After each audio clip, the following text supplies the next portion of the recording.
podcast. Thanks for letting me come into your home and set up and bring the travel studio here. And I'm excited to talk to you guys a little bit and hear more about your stories. And I was reading through, obviously I sent a questionnaire earlier in the week, and I was just reading through them, hearing a little bit about your guys' lives, and I was surprised only from the standpoint is I knew the Toone name associated with dairy farming because I've taken a tour of the dairy farm, but I really didn't know much more than that. And you guys have had really interesting lives and done a lot. And so I'm curious, tell me a little bit about your background so the listeners kind of know a bit more about you as we start to explore some of these topics.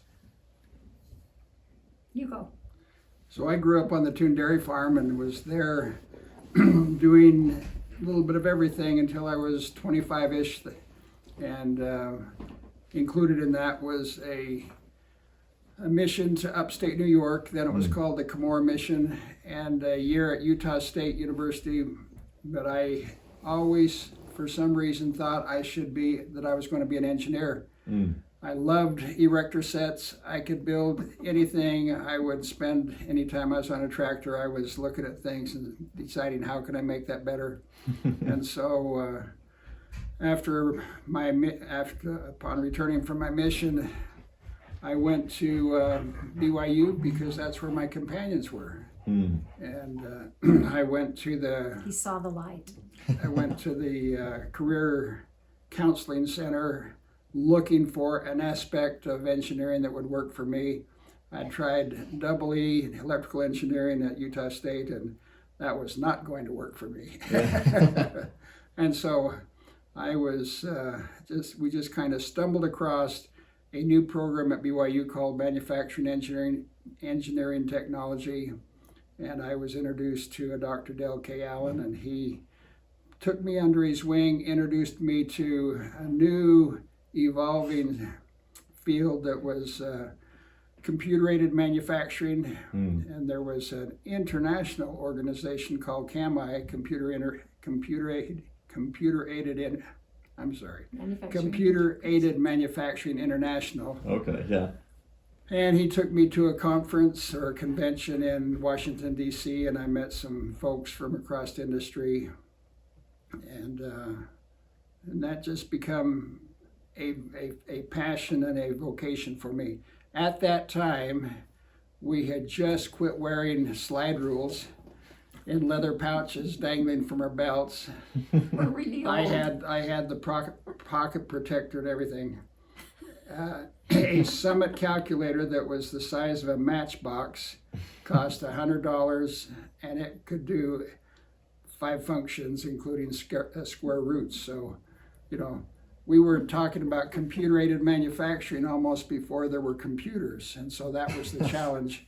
How do you get computers with their limitations to do early aspect of artificial intelligence and help industry make things faster, better, cheaper? And what was that like, getting kind of involved at? Because you mentioned it was at a time when that was kind of brand new.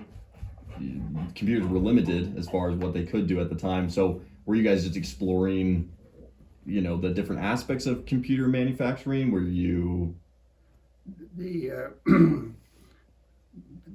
that back in the day, that was the IBM 360 mainframe, a platter with several discs on it that looked like phonograph records, held 512K of information. Rooms were filled with these things that looked like dishwashers, and DEC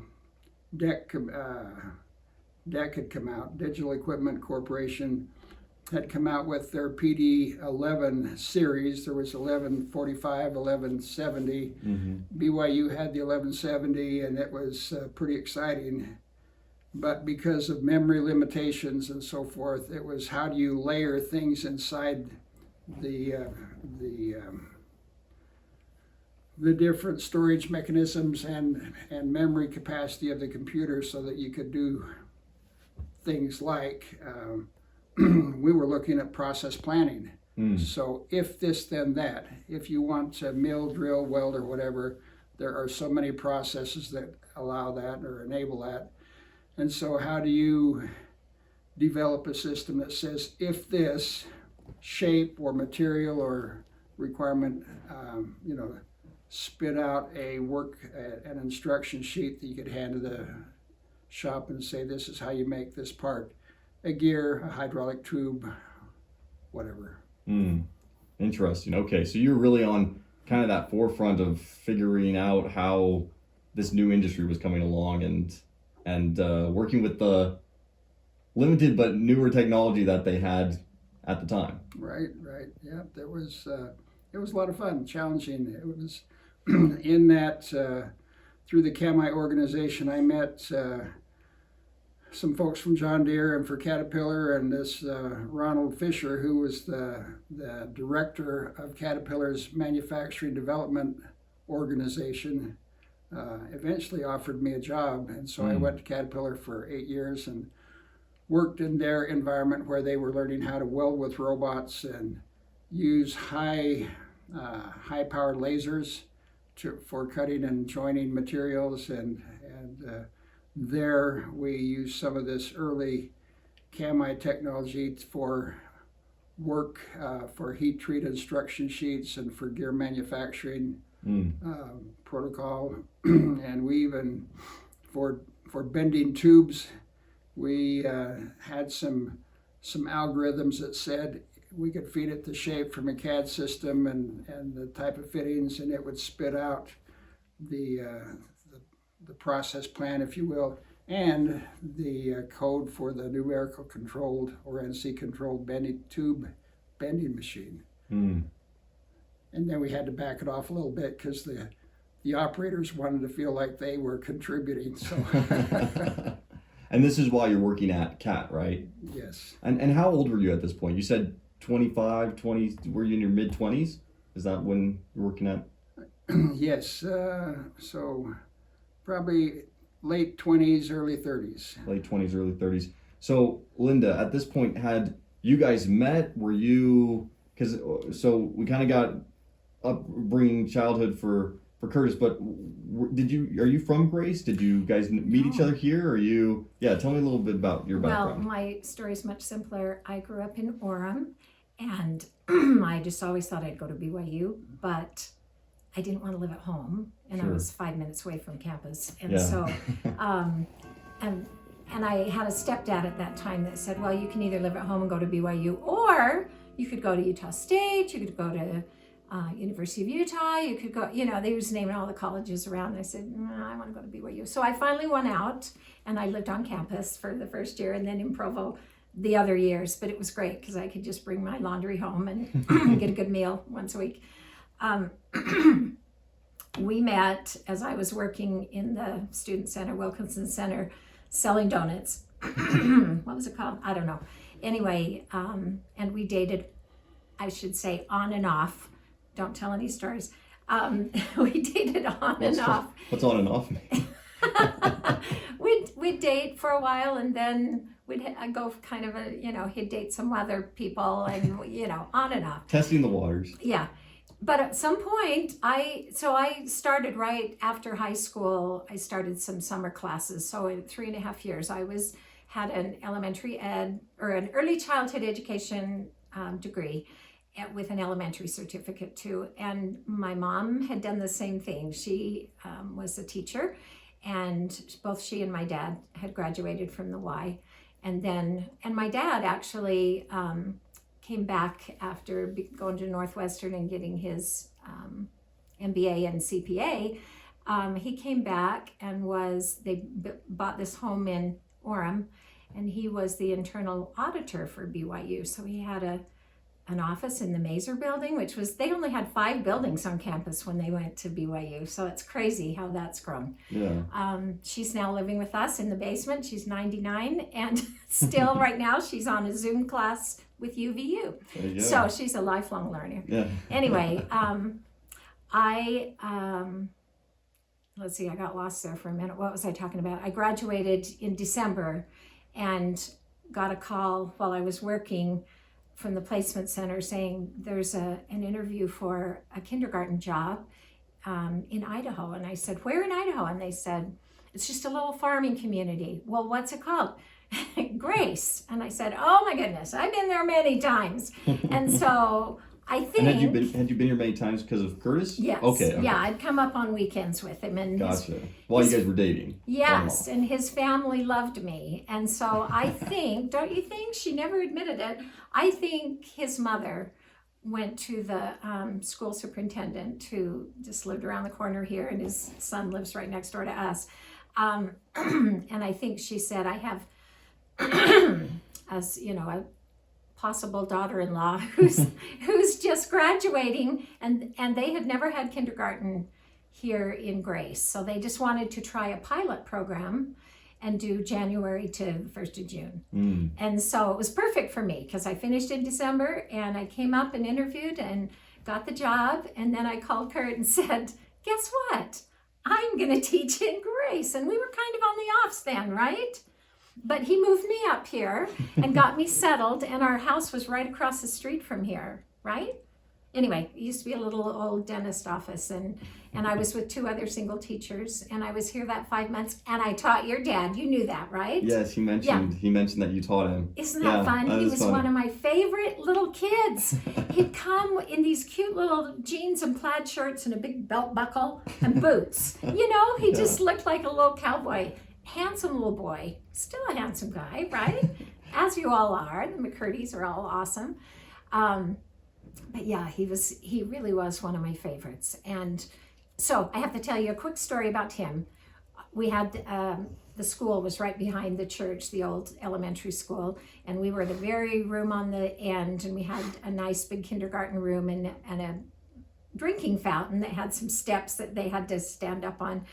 And one day, everybody was in line for a drink, and he was just waiting at the back, and everybody was taking too long. And anyway, when he finally got up there, he took longer than anybody, just drinking it. And then they're going, Rusty, come on, hurry. And he jumps down and he puts his hands on his hips and he goes, listen, when a man's thirsty, he's thirsty. And I just thought, you know, for a 5-year-old, that was pretty awesome. So anyway, I always remembered that little story. But I just taught there that first year. I never heard that. That's a good story. I never heard that. It is. It's a fun one. That sounds about right.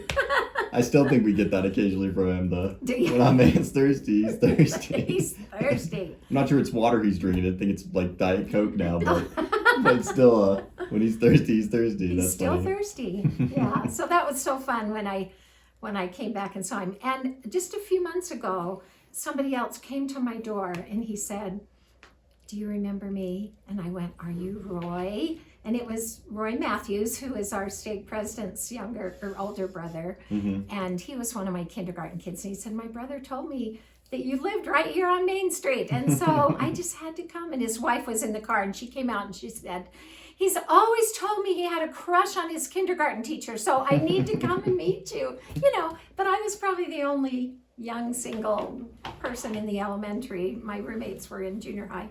Anyway, so I was here, but I went on one date the whole time I was here. And it was some cowboy from Soda Springs that took me, when the theater was working on Main Street, took me to see Gone with the Wind. And then Kurt came home for the weekend and he said, do you want to see Gone with the Wind? And I said, sure. So I went 2 nights in a row to this 4-hour movie or whatever it was. It was so long. But anyway, we kind of were off and on still. But I decided I really need to get back into Utah County where there's a few more men, you know? Yeah. And just in case I need to date. And so I moved back down and decided that summer I wanted to go on a mission. And I had been on a little mini mission to Camorra, which was his mission, but it was before I even knew him.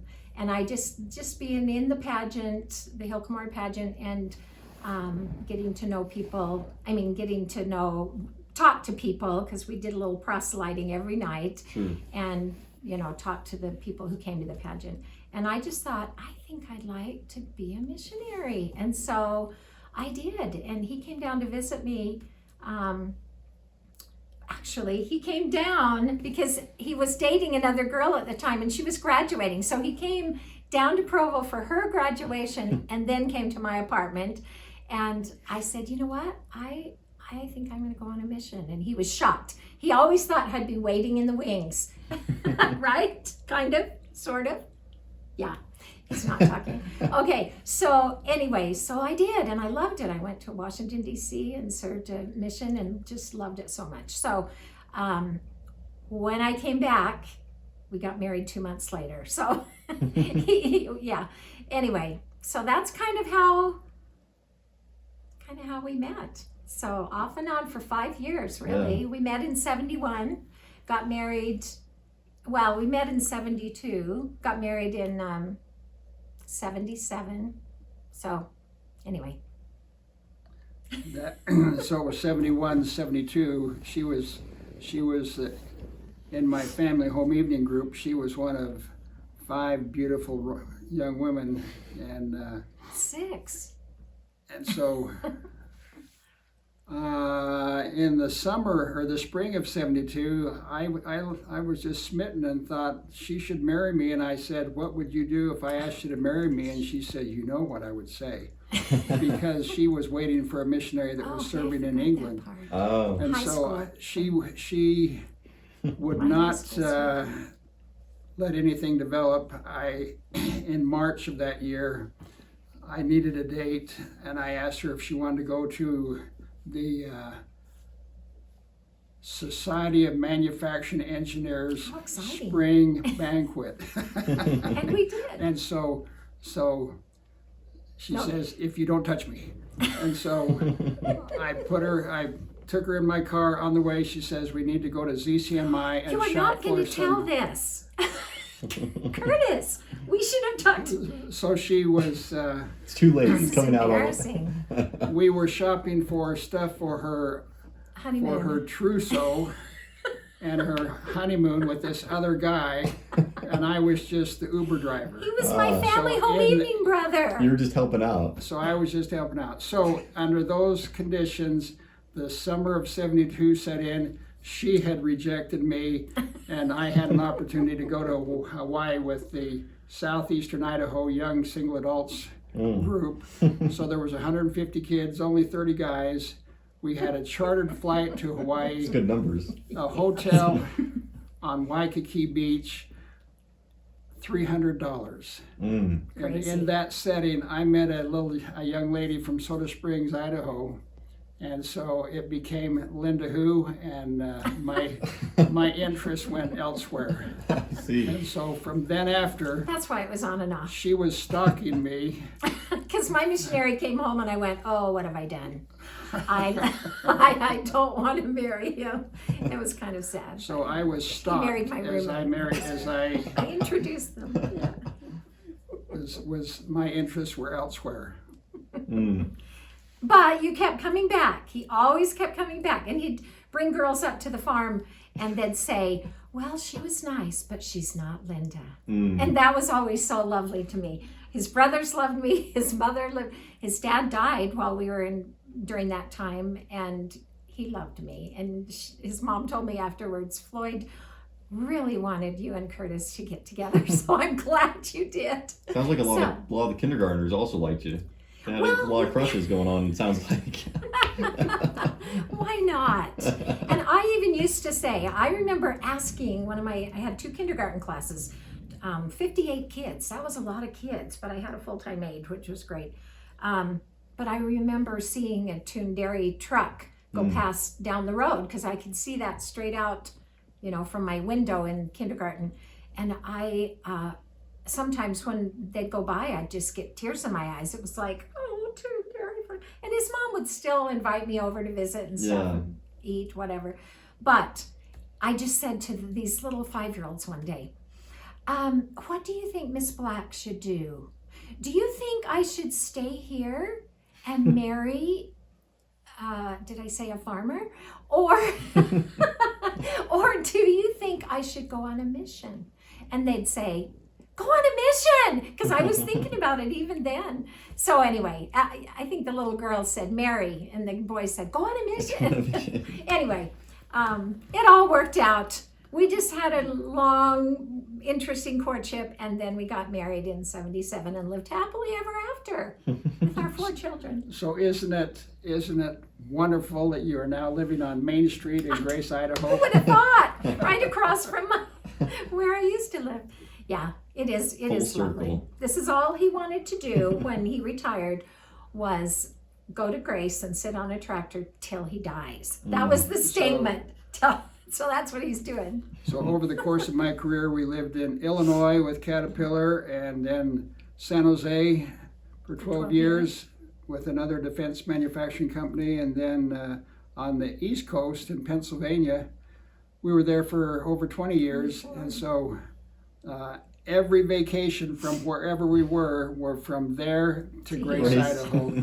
Spend time on the farm. I had to come here for my Tractor health, fix. for my mental health. Yeah. Come and sit on a tractor. And luckily, my family was just 3 hours south. So, Right. we'd come both places, but that worked out fine for us. Our kids always said, why don't we ever go to Disney World? Or Dad wants to sit on a tractor for 2 weeks. So, anyway, What was it like growing up in a small town like Grace, and then obviously living in cities. all these big cities that you've gone for your career? What was that like? It was, I would tell people I live in San Jose, or I live in Peoria, Illinois, or I live in York, Pennsylvania, but home is always Grace. And so this is where my roots were. They were a taproot that went down a long way, and so that was the draw to keep coming back here. Those were good experiences. We met wonderful people. Our families, because we were away from family, always became the ward, and they would take us in, and Linda was always in a leadership position. I was in bishoprics and a stake presidency and other stuff, and it just it was wonderful having the church there that made the world small, but still this was home in Grace, Idaho. Absolutely. Tell me a little bit more, because obviously you worked on the dairy farm growing up here in Grace, and then obviously that your interests kind of were elsewhere, working in engineering and doing that. But what was that like? I think a lot of people their knowledge of a dairy farm starts at the grocery store where they pick up the gallon of milk and ends where they finish the glass of milk, and that's about their extent of knowledge of it. So tell me a little bit about what it's like working on a dairy farm. And how it's grown. My brothers are naturals. My brother Sherman is a dairyman, so he was buying excellent classified cows. Dairy cows are classified excellent, very good, good, and poor. And so he was buying excellent classified cows when I was buying motorcycles and chasing girls. And when we had judging contests and we were supposed to pick the best dairy cow, the ones that I picked, the judge said, "That's the cow that you eat." This is the good dairy cow. So I had no eye for it. I always so I enjoyed driving the tractors and fixing equipment. I could weld and machine and do all kinds of things required to keep the farm running. My dad passed away when I was 24, Sherm was 22, my little brother was 14, and so we just kind of had the farm with Mom. She was the CEO, if you will, and so it was.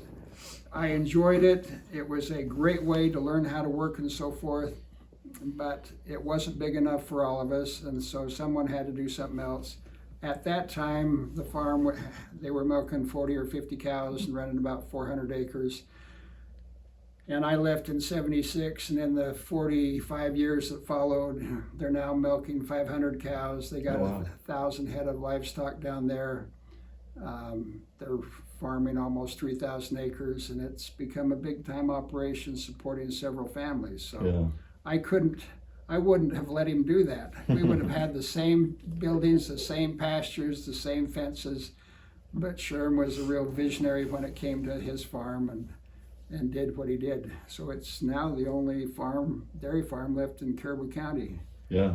And back then, everybody had cows and everybody was selling milk. So Yeah, so they've really kind of advanced the ball and kept it going. Yep, Your yep. race, that's cool. So obviously you guys got married in '77, is that correct? And at this point, you're working with Kat when you get married. At this point, right? right, I had lived in Peoria, Illinois, and actually bought a house there While I was on my mission. while she was on her mission, and then we thought, well, on her way home from her mission, let's meet up somewhere, Chicago, and see if there's anything left there. So she got permission to fly home through Chicago By myself. when which is everybody rare. else went home through Dallas. But so Yeah. I bought a new suit. I looked like Napoleon Dynamite. 3-piece rust suit. And so Out I there. went up to met her at O'Hare, and while I was waiting for her, Marion D. Hanks was there, and I met and visited with him a little bit. Apostle. He's an old one. It was a general authority that was over her mission, and I told him what I was doing. And so when Linda got off the plane, this was back when you could go up on the roof for observation, and you could be right at the gate when they got off the plane. Yeah. So she gets off, and I give her a big hug, and while I've got my arms wrapped around her, I said, "Guess who's watching?" Marion D. Hanks, I said, wait, I'm a missionary, get your arms off me. And then he came over and he said, I want to meet Sister Black. And he asked me about the area and the mission. And so then he said, well, I would love to meet your parents when we get to Salt Lake. And I said, okay. But he said, but right now you two need to get reacquainted. So you go up on the booth, or up on the roof. You've got about a half hour before it takes off. So that was really nice. And then when we got into, and there were still sparks. So he bought me a plane ticket the next week after I was released and had given my homecoming talk and flew me out anyway. And I stayed with people in their ward, and we got engaged that week. So, and then we got married 2 months later. So it all went kind of fast. Yeah. But it was fun when we got to Salt Lake. He said, now I want to meet Sister Black's parents. And so I introduced him, and then I said, I just got off the plane, and Kurt wrapped his arms around me, and I went, wait, I'm a missionary.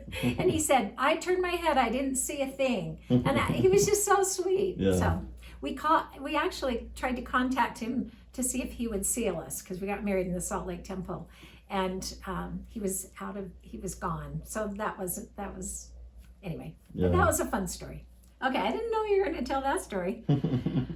So obviously after you guys got married, you were working at Cat, and then you've worked at quite a few different places and lived all over the country, it sounds like, depending on where your career took you. So what was that experience like, living all over the country? And then I'm curious, especially in regards to some of your defense contracts and working with, the military, and you talk about how your career was a lot about efficiencies and making things work faster, better, more efficient. So I'm curious about that and what that was like. So in the 70s, it was a kind of a heyday for Caterpillar tractor. Okay, yeah. And then as the 80s came along, Komatsu had come online, and they were providing a lot of competition for Caterpillar. And so we had a big corporate meeting in 79-ish, and the charts that they put up in front of us, they were just on a 45-degree angle up. And so the goal for the 80s was to grow as fast as we have in the 70s, but that didn't happen. It became a 45-degree the other direction, and there were even billboards up in Peoria that said, "Last one to leave, turn out the lights." And so under those conditions, when I took the job with Caterpillar, a friend of mine from BYU, same program, Manufacturing Engineering Technology, he took a job with John Deere, and he was now working in John Deere's corporate center, and he told me about, I think he had gone to FMC, so he he was working for FMC, Food Machinery Corporation, in Chicago, and told me about a job with FMC Defense Systems Group in San Jose. And so in kind of the November of '84, when the economy was depressed in Peoria and it was a frozen, barren wasteland in Illinois, I went to San Jose, green grass, sunshine, flowers, palm trees, and said, I'll take this job. And you know, so sold a house for $55 and had to buy a house for $125. Yeah, we lost money. Sold a couple of kids, and we made it work, you know. Yeah. And it was 72 year round in San Jose. That was the loveliest weather we'll ever experience. But that's okay. Yeah, that's quite a switch up from Illinois. Why was there such a decline for Caterpillar? Just out of curiosity, was it just the competition was steep, or was it kind of management at the top, or what do you think? It was an economic thing, kind of a world economy. Caterpillar, you know, their equipment is used for construction, and big construction projects were filling their needs with Komatsu. And so if you look at a Caterpillar tractor, you know, they've got the design where it's kind of a triangle on the track, the high drive they called it. So the first high drive Caterpillar tractor, the D10, was developed when I was there.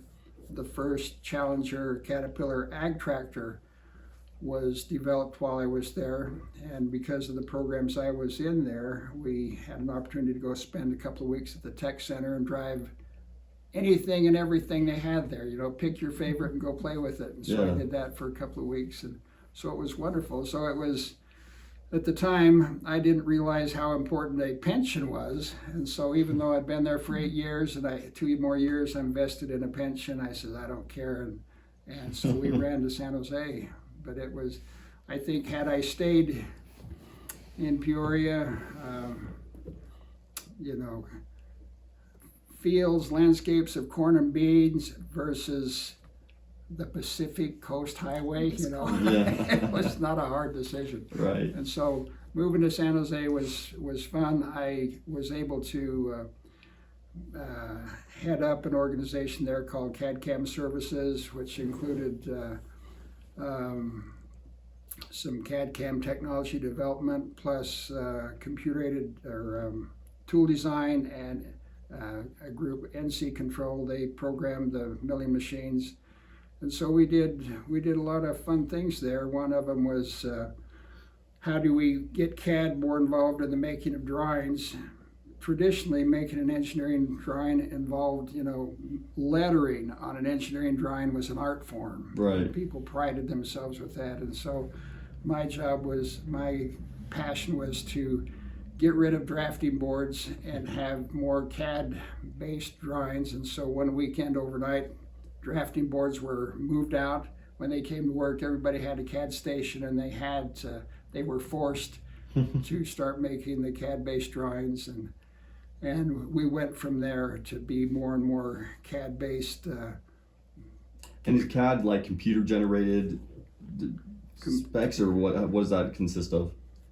There's computer-aided design, computer-aided manufacturing, computer-aided engineering, and so it was all the model of the part or the assembly was king. You know, that became the baseline for anything.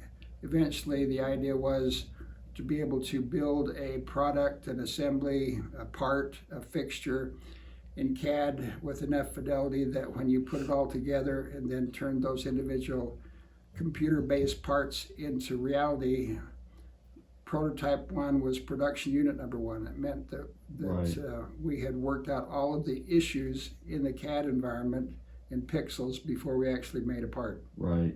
And so did that drastically speed up the production process, being able to, it probably saved a lot of cost as well if you're able to get it so well designed before you even generate the product. Is that what ended up eventually happening, or how did that kind of play out? Well, one of our show-off opportunities was the Paladin self-propelled howitzer had been manufactured by a company in York, Pennsylvania, known as BMY, and the Army was unhappy with them, and so they put it out for bid, and the area that we focused on was the turret, and so we wanted to demonstrate to the Army that we, not knowing anything about that vehicle, could build one as good or better than the BMY folks. And so my group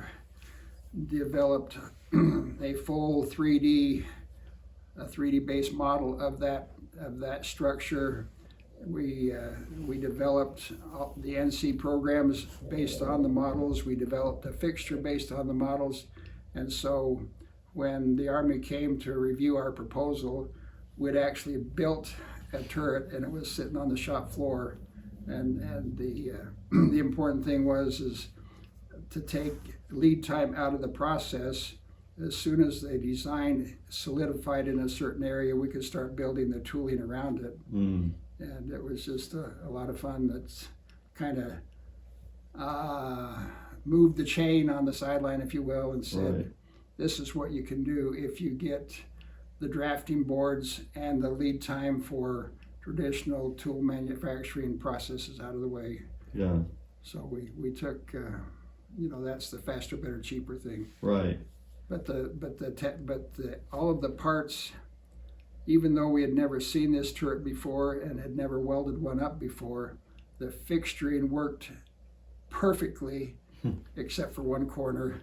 We went to put the part in position to weld, and it kind of fell out. But that was a home run. This was a complicated turret structure with a lot of faceted, angled surfaces on it. Right. And so we were very proud of the team that did that. So because it sounds like in your line of work and in your field, a lot of the technology that maybe is mainstream now, you were already kind of working with and developing and testing and kind of on the forefront of it, because I think general public tends to get the technology after the fact and thinks it's the newest technology, and really in reality there's a lot more going on behind the scenes. So what type of technology were you working with that maybe is now mainstream now, but you were using it in your career? It was again, this is back before cell phones were invented, back before you had the computing capacity of a mainframe on your iPhone. Right. We were still working with a PDP 1170 computer and trying to do this high-end CAD work. And so we were actually working with major CAD equipment providers like, it'll come in a minute. We did a lot of work with computer vision and Pro Engineer and Unigraphics and so forth, and we would actually get with them and say, we need this to do that. Whether it was an NC program or the resolution in the CAD model itself, we needed, if you picked up a part in a CAD model, we needed the model to know where it came from and what assembly it was part of. And so that just kept pushing the capability along. The Army got excited about this, and we started getting funding from different organizations in the Department of Defense. We were working with an organization called U.S. Army Mantech, which was focused on this type of manufacturing technology. And then DARPA was always the Defense Advanced Research Project Organization. They were interested and helped fund some of this. And so, we just worked together, and I got a whole new focus area developed with, one day we had a good idea. We worked with a fellow from Army Mantech that always had the money. He just needed projects to spend it on. I said, how about CAD-CAM? We called it, let's see, it was basically of model-based design. So we wanted all the designs to be based on a CAD model, and so that started a whole new emphasis that now in the industry is known as the model-based enterprise. the model is king. Everything's based on a full up model, and now, we're having to have fewer and fewer engineering drawings. So Right. just everything is CAD based. Wow. So really kind of leading in that industry as for modeling in advance. And then in the fringes of that was as they come up with new requirements for these weapon systems, these defense systems, like the Bradley fighting vehicle and the Paladin howitzer. They needed, how do you weld 3-inch armored aluminum faster? And so we came up with robots that could use heavier wire. We're welding at 600 amps, which you couldn't even be around without sunblock on. And so if an 8-inch seam in 3-inch material would take you or I 40 hours to weld pass after pass after pass, and with this robot technology that we came up with, we could weld it in 4 hours. Wow. and so we were working, another area was high-speed machining. Typically you machine material at 2,000 or 3,000 RPMs, and we came up working with Boeing. We started working with figuring out how to machine at 20,000 RPMs. Yeah. And so the material would be removed so fast, it didn't get any heat into it. It didn't deform. Thin structures just stayed perfectly flat without the distortion that the heat would drive into it. Wow. So we were working with lasers, we were working with machining, welding, robots. It was just a lot of fun. Wow. And was this when you were working in York, or was this where you were in San Jose, or a little bit of both? When we won the contract for the Paladin turret structure and so forth, away from the Army, then United Defense moved their business from San Jose to Pennsylvania. And my boss went there first, and then he brought me, transferred us out there, and that's how we went from the left coast to the east coast. And what was that like? Did you guys like living more East Coast, more West Coast? Was there one you preferred over the other? Well, in San Jose, everything was so materialistic. I had guys working with me. Life was all about where they lived. It couldn't be a San Jose address. It couldn't be Milpitas address.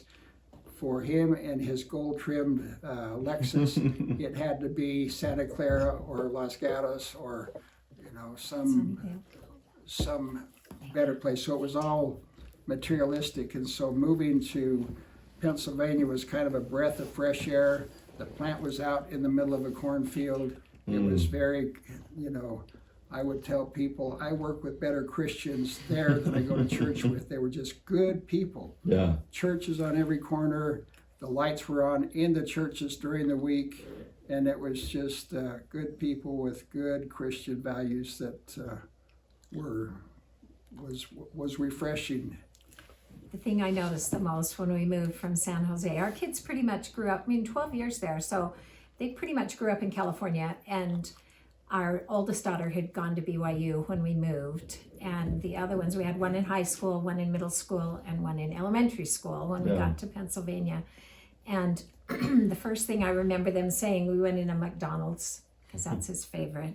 It was before Chick-fil-A. Anyway, and the kids went, everybody's blonde, in the Bay Area, you had a lot of diversity. Yeah. And Pennsylvania was just a pretty white culture, you know, a lot of German ancestry. Anyway, they were just really shocked at that. And so that was an interesting thing to get used to in their schools. And I remember our church was like 20 minutes away, and we were going over lots of hilly, winding roads, beautiful drive.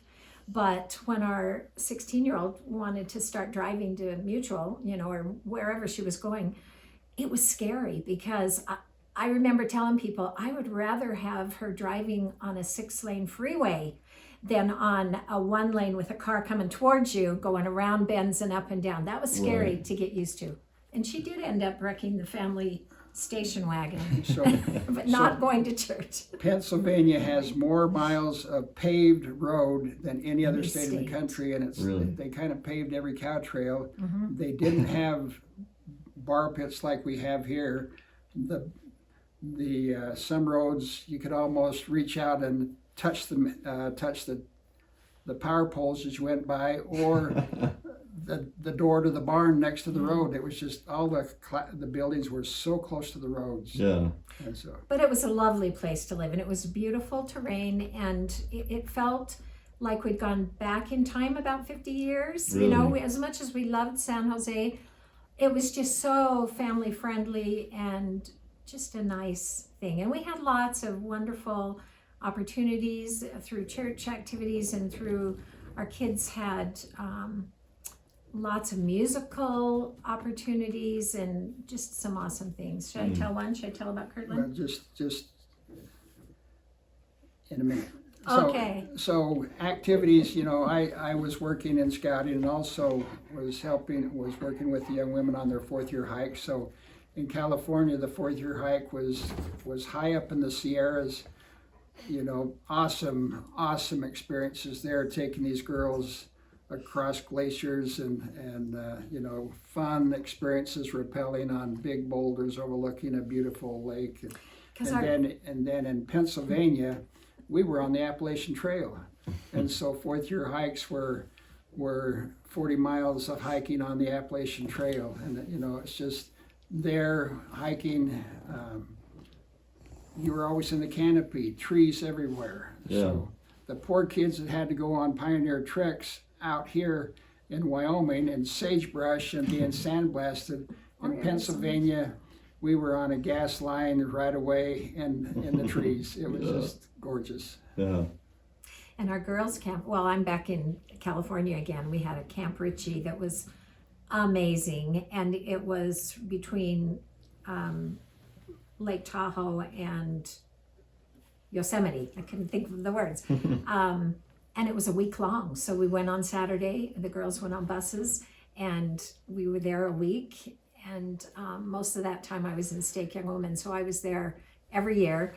And then my girls were going through camp at that time, so we always got to be with our kids. He was doing rappelling, and I was usually over program stuff. And it was just an amazing opportunity. Our kids still talk all the time about that girls' camp. All 3 of our girls loved it. They didn't let us bring our son. He wanted him to come and help with rappelling, and he said, probably not for the, anyway. But it was awesome. The whole stake presidency would be in the kitchen all week long.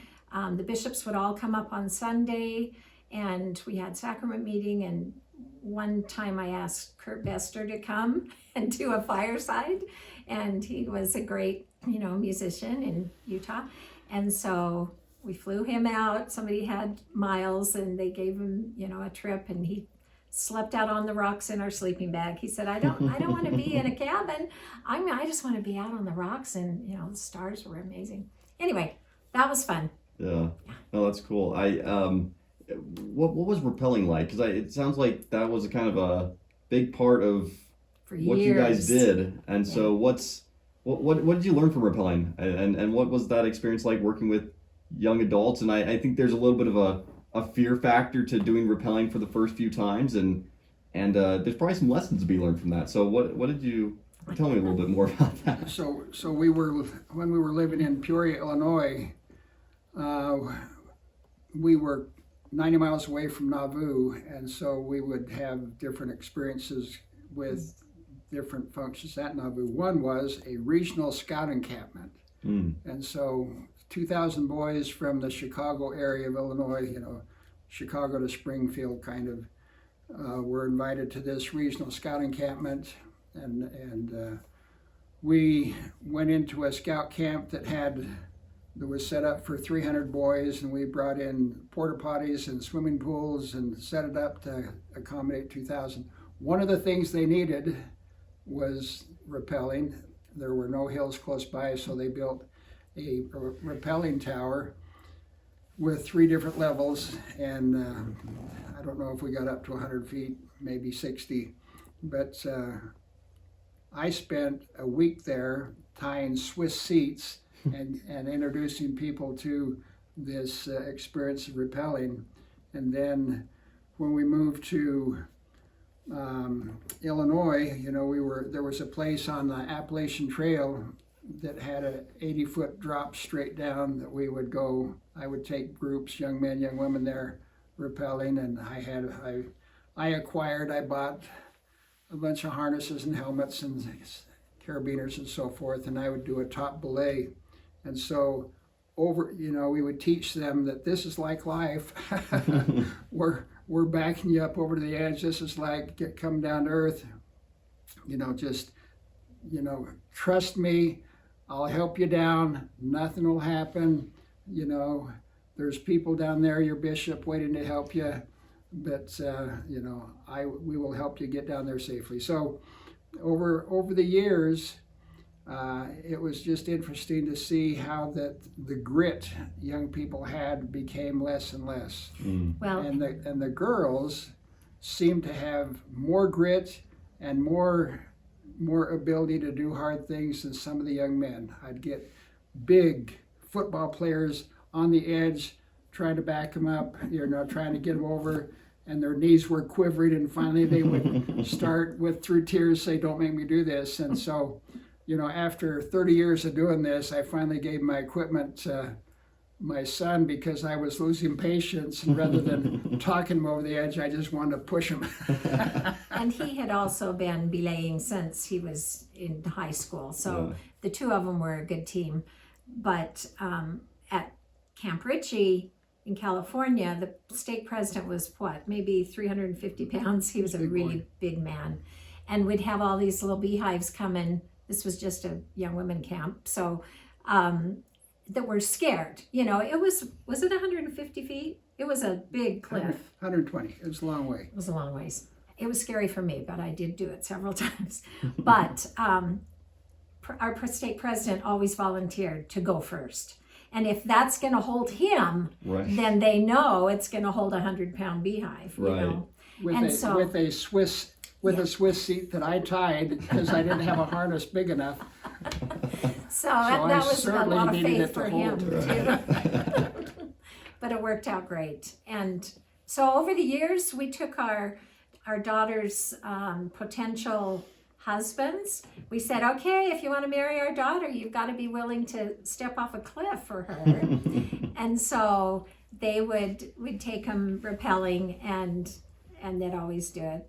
And then our son-in-laws and our one daughter-in-law all had to rappel before they could marry our daughter.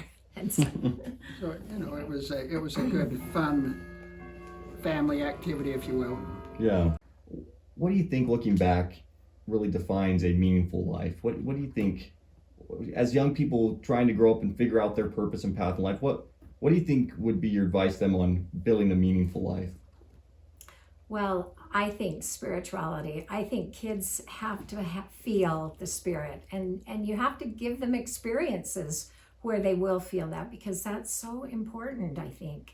And so one of the big events that happened with us was in Pennsylvania. When we lived in York, we were in a stake that the stake president really wanted to take the youth to Kirtland, but it was way out of the boundaries. I mean, it was a 6-hour bus drive or longer. Anyway, and it took a long time to get permission, but he did. He felt so strongly that this was very important. And so I was doing a lot with music, and we had so many talented youth in the stake that we put on a lot of little musical productions. Yeah. And so we decided, when we got permission to go, I auditioned a lot of kids, and we ended up with 40 that really could sing well. Yeah. And they were our bus, so we were one of the buses. We were the music bus, and there were several buses. There were a couple of hundred kids, I'm sure, that were there.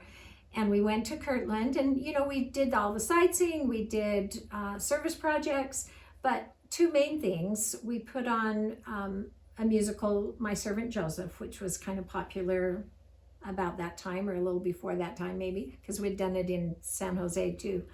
But we did that for the stake, and we also, the biggest thing was we did a fireside in the Kirtland Temple, which did not belong to the church at the time, but there was a fireside speaker, Carl Anderson, who's kind of like the expert on Kirtland. He's a resident there, but he's written books and he speaks a lot about Kirtland.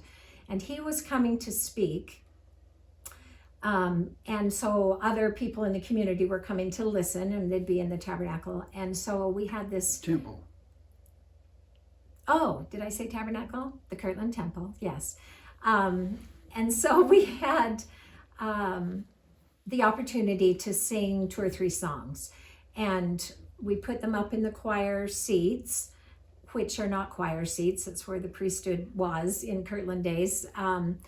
But one lady, do you want to say, just tell that part? Yeah. Well, first let me tell you what we were singing. So we were going to sing the Spirit of God, like a fire is burning, because that's one song that was sung at the temple dedication. And then we were going to sing the Hosanna shout, or Hosanna anthem, it's called, not the shout. So our choir would be singing another higher thing while the audience is singing the Spirit of God, like a fire is burning. And so we had, practiced, and we were all ready to go. And I had a friend who was playing the piano for us, and Kurt, well, you tell your part. So being an engineer, I want things in straight lines and square boxes, and there's 4 different choir boxes on each side, and we did not have kids to fill for all 40 spots. He always cries. Anyway, he insisted, he kept saying to the piano player, we need to fill those boxes so it'll look better. And she said, no, I think it's great the way it is. And so we left a few places empty. Is that what you wanted to say? And when we stood and sang, we sang the Hosanna anthem, and then I turned around to the audience, and tears were running down my face. When the audience joined in and they were singing behind me, it was like tons of people singing. It was like an angelic choir. And we just felt so strongly, there are angels in the Kirtland Temple singing with us. My son later said, he was 14, he was in the choir, he had a beautiful voice. He said, my testimony, he said this after his mission, my testimony began in Kirtland. And that was a powerful time for him. I mean, there were many things we did there that just solidified so many testimonies of so many youth, 200 youth that were there. Anyway, that was just an awesome, awesome experience. We've also had some amazing experiences with our mission to Adam-on-Diamond because, and as we were preparing to go, our state president called us in and said, I know, because Adam-on-Diamond's a different mission. I don't know if you know much about it. It's nowhere found on the computer. It's not under the missionary department. You have to be specifically kind of requested to be serving there, right? Yes, it's called a referral mission. Yeah. So you have to know somebody. And his sister-in-law's older brother was Joe J. Christensen, who was a general authority, or a 70, and he was now emeritus and had been overseeing Adam-on-Diamond work for 10 years. He went on to do, more than that. So Kurt had always said to his sister-in-law, tell Uncle Joe that when I retire, I just want to mow lawns. I just want to mow grass. I want to mow grass in Missouri. I want to mow grass in Missouri. And I always knew we'd go on a mission, and I could think of lots of places, I'd like to go maybe. mowing grass in Missouri wouldn't have been my first choice because, you know, we just didn't know that much about what was there and what we would be doing. And finally, in 2016, we visited it and we still didn't know what they were doing. We looked at the water plant. Here's that story. We'd been out, it was the year before I retired, we'd been out to California visiting the kids there, and we're coming home via Arizona, New Mexico, and so forth. And then we were on 40, and as we're traveling east, we were in a truck, and I had a top run. I guess I'd hauled my Harley Davidson Sportster out to California and gave it to my son-in-law. I figured I'd better get rid of it before I kill myself. So we're coming back from that experience, and I'd gone to sleep. Linda is a great driver, and so I can sleep while she drives. And when I woke up, rain was going sideways, and I said, I got to drive. And so we pull off, and then in this exit, there are big rocks as big as softballs in the middle of the road. And I said, wow. And as we get back on the road, we are surrounded by vehicles that are storm chasers. They had the cages on top. They had armored stuff on the outside of their vehicles. We were in the middle of storm chasers, and this truck that I was driving had an internal fuel tank, an auxiliary fuel tank in the back, and I had an access door, and I look back there, and the access door is open, and then it's gone.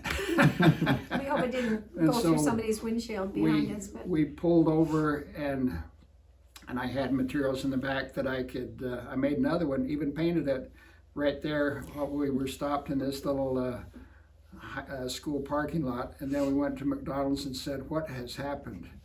Or what's happening? Said a tornado's gone through here, and it actually picked up a vehicle and killed somebody.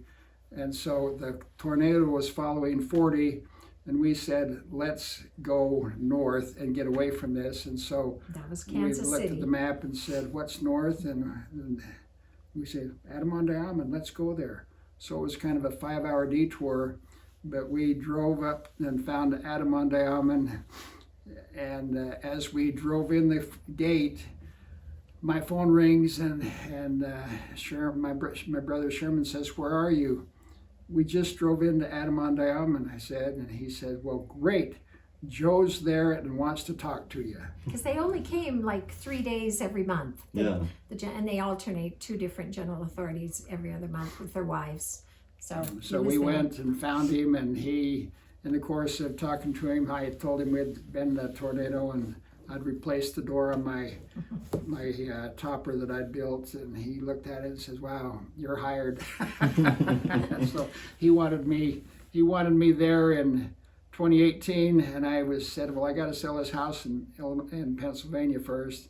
And he said, well, maybe next year. So 2019, I'm on a mower in St. Louis helping my son with a new house, and he says, you ready to go yet? I said, no, I can't do it yet. But I will be there in March of 2020. And so we were. And it goes from March we were there 20 months. So from March to the following November, because they don't need you as much in the winter. Sure. So they overlap the couples.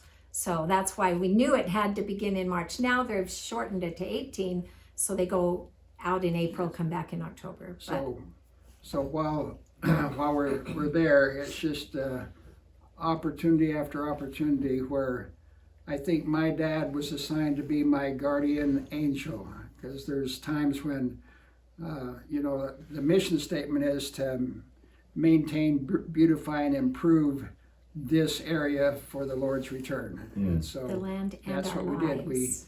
mowed 120 acres of lawn, and we maintained fences and so forth for 2,500 acres that had cattle and corn and beans on it. And so there was always something to do, not unlike the Toone Dairy Farm. And there's times when, one time I was mowing this little meadow area. It was along a deep channel, 30 feet deep, that was used for when it rained there. We'd get 5 inches of rain sometimes, so it would be a rip-roaring current. Anyway, the edge of this meadow that I was on just gave way, and I'm gone. And and it's like somebody caught me. I was free falling to the bottom of this chasm or this drainage area, and it's like somebody caught me and just laid me down. I get down and look up to see is the mower coming to. It was a John Deere zero-turn mower, and it's caught on a root up there. And all of our mowers, we mowed in pairs.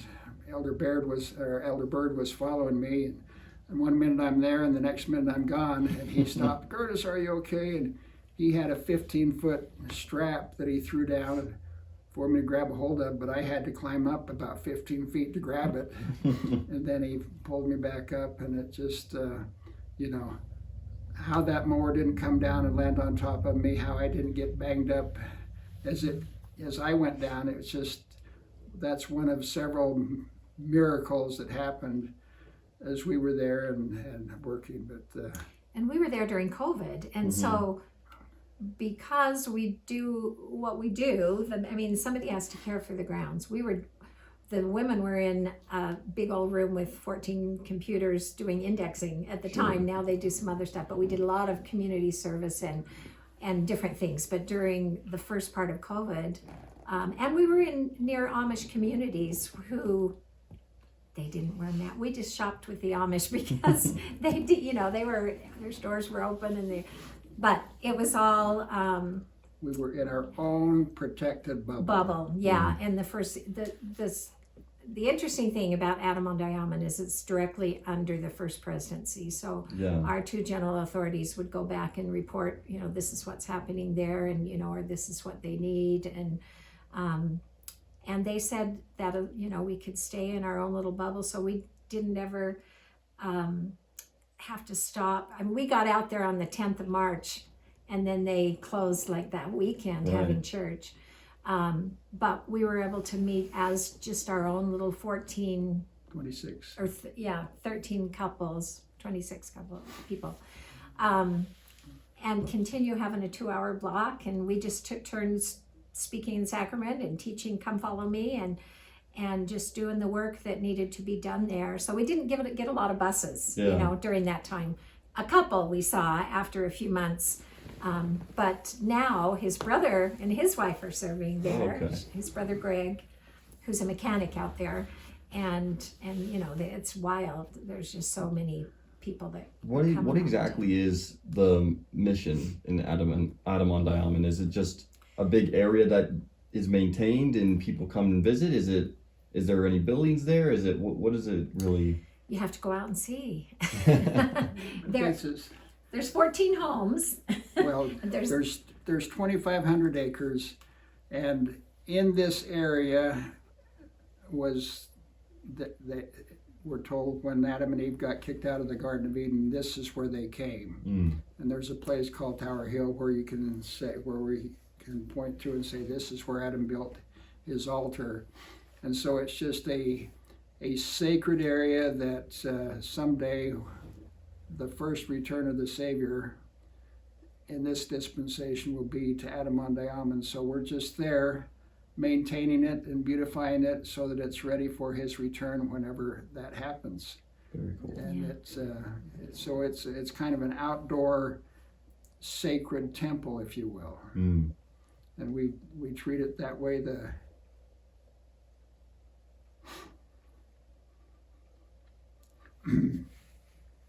We miss it a lot. What I'm trying to say, the farmers that work there, Not members. especially the Cox family,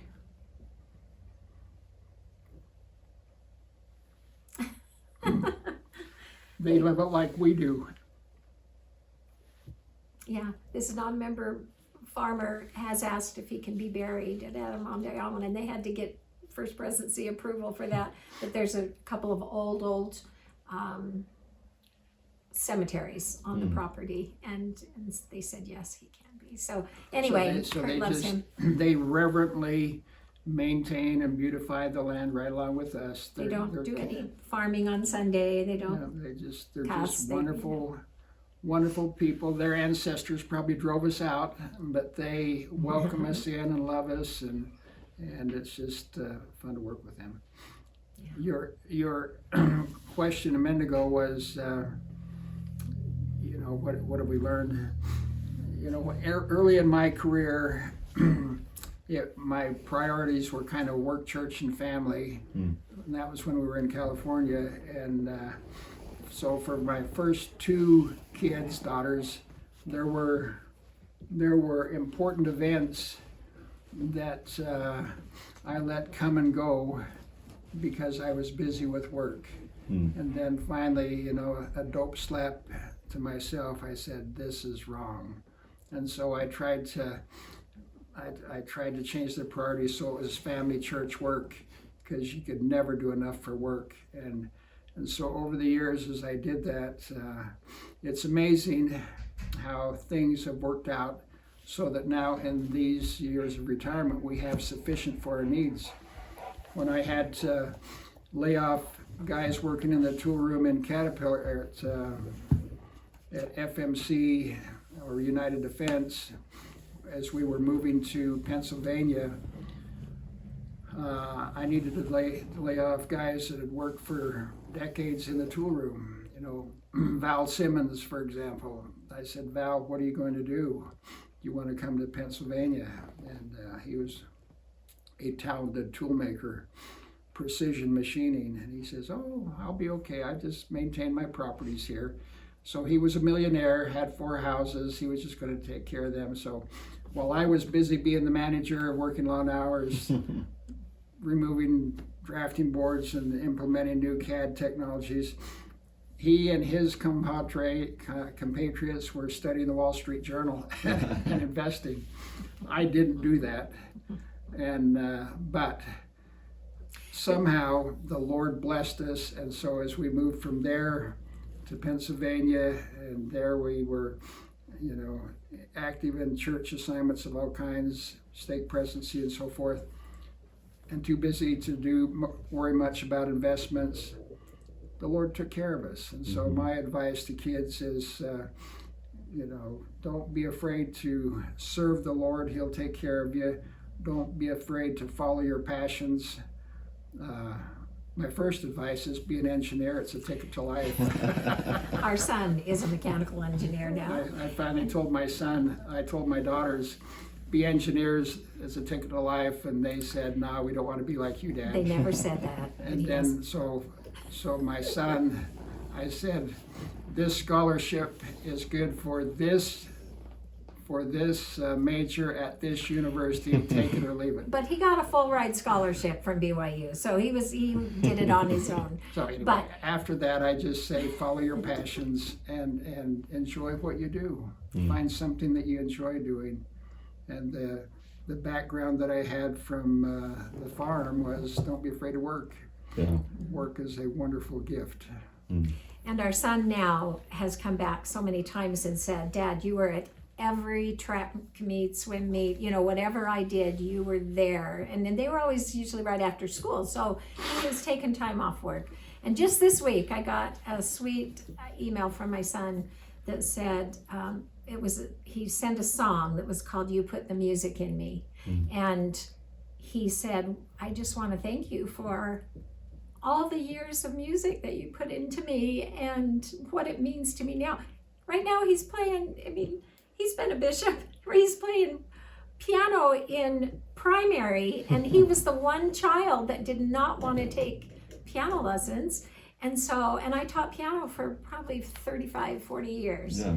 And he did not want to until he was ready to go to BYU. And then he said, Mom, I think I want to learn to play 10 hymns before I go on a mission. So he went to a year of school first, and then he went to Russia.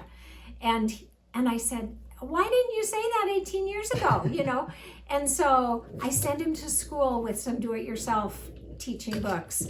And he went down every morning in his dorm to the practice room in the basement and practiced. Wow. And then when he learned Maple Leaf Rag, which is not easy, he called, I think it was for Mother's Day or something, he called and played it for me on the piano, and I was just amazed. And he said, I have learned 10 hymns. And so he was ready to go, and he got his call to Russia. He got to Moscow, and I don't know if it was the first Sunday, but right away, they're just out of the MTC, so he really can't speak Russian. So that some guy stands up and says what he thinks he heard. I need somebody to lead the music. Can somebody come and lead the music? And what he heard was piano, but he thought, oh, I've been leading the music in priesthood. Yeah.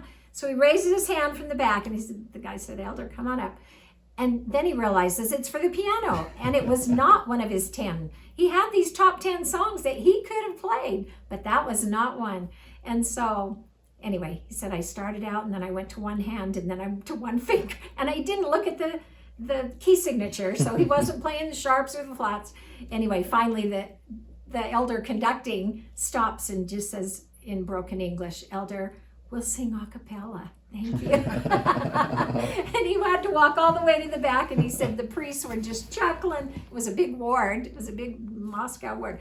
Anyway, but now he loves to play. So, the things that you do when you're younger stick with you, you know? So he remembers all the music he had. He remembers that Dad was always, usually we both were, but Dad was always at every sporting thing he did, and that's just important to kids, I think. So anyway, it's been a good life. We're very old now, but we're still having some good experiences. So that's good. I have great experiences every day. Come to the farm. I know. He just wants to be at the farm. I'm sitting here with a 1,000-piece Chosen puzzle because my son and I were extras in season 4. And I've just loved the whole Chosen thing. And so I just, I'm excited about stuff like that now. Yeah, how was that being in the Chosen, being an extra? Awesome. Was it awesome? Yeah, it was just a great experience. And what it really taught me, we were down in, just for a week, we were down in Goshen. And I only met, in the 600 extras that were there, I only met 3 other LDS couples. Really? And I thought, why? We're in Utah, and Brad Pello, who is the Chosen president, is a member of the church, and so is Daryl Leaves, who's the executive producer. Yeah. So both of them are wonderful, and anyway, so I just went up to Brad Pello and I said, why do you think there's not more members here? And he said, but isn't it, he said, well, I don't know, but isn't it wonderful that people have come from all over the world because they love Jesus? And we loved sitting at tables every day, and when you're not on set, you're just sitting in this big air-conditioned tent with snacks and drinks and visiting. We met people from everywhere, from Norway to Alabama, and just talking to them about their experiences with the Lord. Yeah. It was just awesome. And so it's given me a broader, growing up in Utah, I remember being surprised when there were such happy families in Washington, D.C. on my mission. It's like, there's good people everywhere. I was a little sheltered, Orem girl, but I love thinking about the greater family of God. Sure. And there's so many people who love the Lord. So anyway, it's absolutely been good. It definitely spreads everywhere, and if you there's good people who love the Lord everywhere you go, I think. Yeah, so many good churches out there doing their thing. So well, Linda, Curtis, I really appreciate you taking the time and letting me barge into your home and ask questions, and but I've learned a lot, and I appreciate the pearls of wisdom you guys have dropped in this episode and shared throughout your life stories and the different lessons you've learned, and I think everyone who's going to listen will enjoy it as well. Well, thank you. Thank you. It's been fun to Awesome. reminisce. Yes. Awesome. Thanks, everybody.